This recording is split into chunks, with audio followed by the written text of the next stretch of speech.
Good afternoon, everybody. You are listening to this edition of Pulse, City of Daytona Beach. I am your Community Relations Manager, Dr. L. Ronald Durham.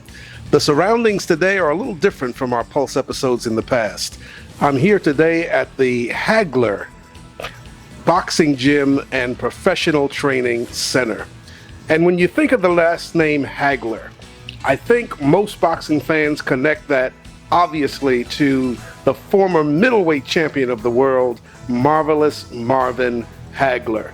And seated right across from me is his relative, Mr. Glen Hagler Sr. Glen, welcome to Pulse and the City of Daytona Beach. I'm honored, sir. Honored to be here, and thank you for coming by and stopping by to visit us today. So let's get to that famous name. I mean, you've got one of the most famous names, I think, in all of boxing. The last name Hagler just reverberates around the world. And so tell us about the connection between you and Marvelous Marvin Hagler.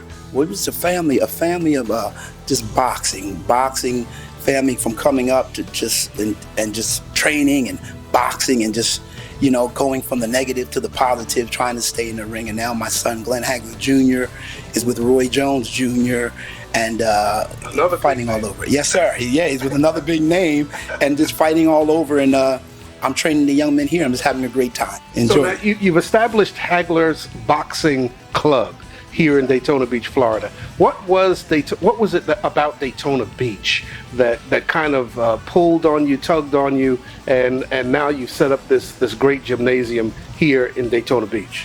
Well, it started when my son first came to college here at Bethune-Cookman University, and then just driving back and forth. Then he went to Daytona State and just coming back to visit, and then finally seeing the young men here, talking to the young men here, and them telling me they had not much to do here outside of school, and then home in a lot of hours, you know, and the idle mind is the devil's workshop, man. So I figure, you know, if I could get something going and get these young men off the street here and get them doing something again from negative to positive, then we can help and save a few lives and keep a young men focused and positive. So it sounds like you're trying to attract the young men in the community, and one of the things about our community here is that sometimes there's not a whole lot for them to do. And so talk about some of the things when they come into the gym. It's not just about putting on the gloves, hitting the heavy bag, jumping the rope. What else do you teach these young men when they're here at Hagler Boxing Club? I teach them the stuff that my father taught me from day one. I teach them how to be young men, how to be honorable, be respectful. I teach them how to honor their mother and father. I try to be more than just a coach. I try to be a mentor. By the end of the night, you'll see probably by the end of this interview, as they're coming and then when they're leaving, is love you, coach. I try to put love in it and let them know that you love. I try to pull the greatness. I say, listen, I see the greatness in you, and my job, and God put me here to pull that greatness out of you. So the reason that I'm here is I try to be that mentor, that coach, that person that you need to talk to, and again, to keep them on that positive road. And that's what it's all about, because some of the kids that are going to come through this gym are going to have a troubled past.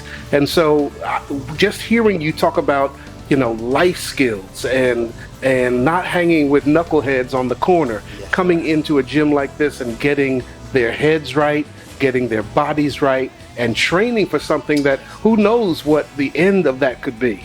Absolutely. It could be their niche. And I have a lot of young men here. I have a few now that have belts, and we were winning, and they told me they couldn't box, but they had heart. And I said, as long as you got heart, I can teach you skill. And now we got a few guys here that have belts in different divisions, and we're fighting on different times now, but they're training and they're dedicating themselves, and they're becoming more responsible in life. And I teach them, and listen, in order to be a champion in the ring, you must first become a champion out of the ring. That's so true. Yes, sir. That is so true. Yes. And not only do you have young men here, but I don't want to drop names, but you've got other people coming here, police officers and businessmen, and all kinds of people come through this facility. Yes, sir.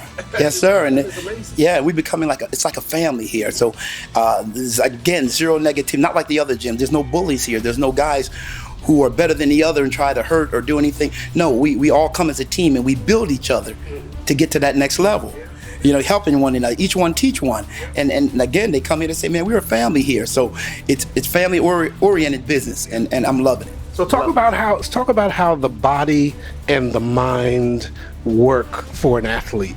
I mean, there has to be some synergy there. They have to be connected. So talk about how you work with both the heart as well as the head. Yes, sir. Mind, body, and soul. All three have to work together. So I tell them that you cannot mix this on this side with the world. They don't go together. You must live a clean and disciplined life.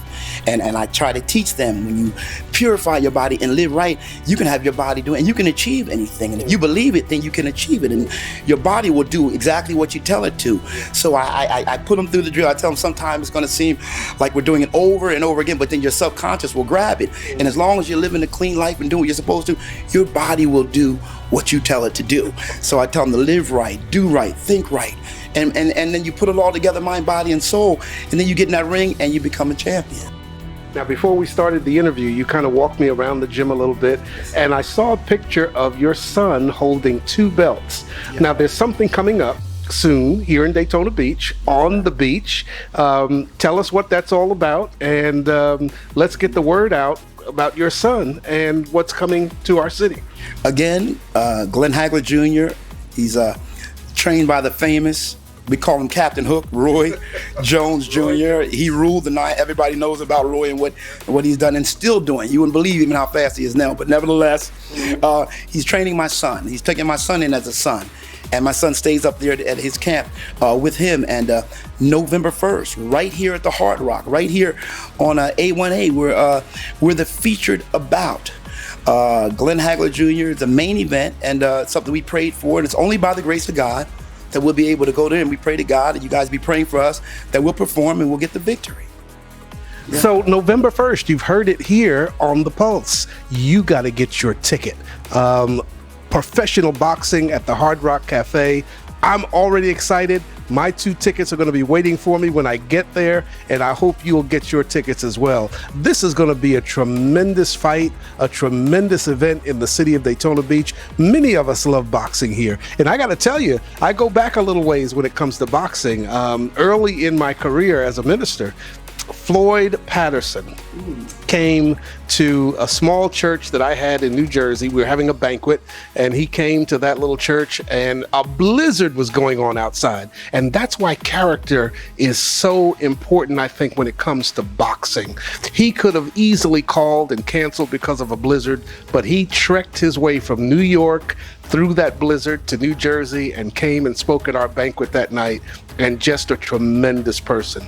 And then right here, when I was pastor of Greater Friendship Baptist Church, I was blessed at that time to bring in a professional to talk to the church, and I think you know his name, Evander Holyfield. Yes, he came here. Deal. Yeah, the real deal. He came to my church here in Daytona, and what a great guy he is, and spoke from the heart. I tried to look around to see that ear that Tyson took a little chunk out of, but he kept turning, so I couldn't see it. But yeah, I just love boxing, and I know that there are lots of individuals here that love it as well. So Glenn, one of the things that you and I talked about when I came in is a campaign that you want to start called From Guns to Gloves. Tell the community what that's all about. Well, I want to be able, Pastor Durham, to touch as many of these young men that I possibly can here, take them off that negative road, put them on that positive road, teach them, self-discipline, self-control, how to take care of their bodies, how to do what they need to do. And you never know which kid has that niche and could be the next world champion. We have a few champions here now that people thought that they would never be even great boxers, but they have belts now.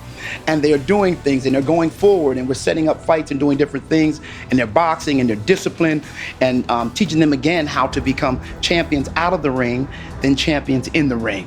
And it is working, touching one kid at a time, and one young man or young woman at a time, and it's working. And I'm thanking God for that. By God's grace, we'll be able to continue to better and empower this community. Glen Hagler Sr., he is better known as the coach, and we're here at the Hagler Boxing Club at 885 West International Speedway Boulevard. You need to get down here. Bring your young people so that they can meet the coach, get into a program that challenges body, mind, and soul. And I bet that you will find that your young person will be totally different once they've experienced themselves with this young man. I can't wait to be part of the Guns to Gloves campaign. I hope you'll join me because it's going to be awesome. I'm your host, Dr. L. Ronald Durham. You've been listening to The Pulse. Tune in next time because you never know who I'll have on the program. Love you. Bye-bye.